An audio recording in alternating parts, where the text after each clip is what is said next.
Qarshi shahrining muqaddas ziyoratgohlaridan biri Abu Ubayda ibn al-Jarroh me'moriy majmuasi. Ziyoratgoh buyuk sarkarda Amir Temur tomonidan bunyod etilgan. Sohibqiron Shom diyorini fath qilgan vaqtida islom dini yo'lida beqiyos xizmat ko'rsatib, payg'ambarimiz tomonidan hayotlik chog'idayoq jannatiy deb bashorat qilingan ulug' zot Abu Ubayda ibn al-Jarroh maqbarasini ziyorat qilgan va mening yurtimda ham shunday ulug' kishilarning qabri bo'lsin degan qutlug' niyatda xokini olib kelib Qarshi shahrida dafn ettirgan va uning porloq xotirasiga yuksak ehtirom sifatida maqbara qurdirgan.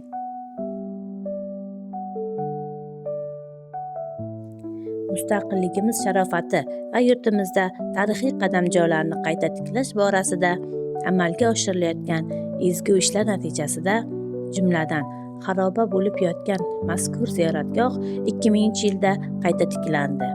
2012-yilda ham Abu Ubayda ibn al-Jarroh majmuaning barcha obyektlari, darvozaxona, tahoratxona, ma'muriy bino, sag'analar, minora, maqbara, ikkita hovuz, yozgi ayvon va xo'jalik inshootlarida katta hajmda keng ko'lamli ta'mirlash, obodonlashtirish ishlari olib borildi.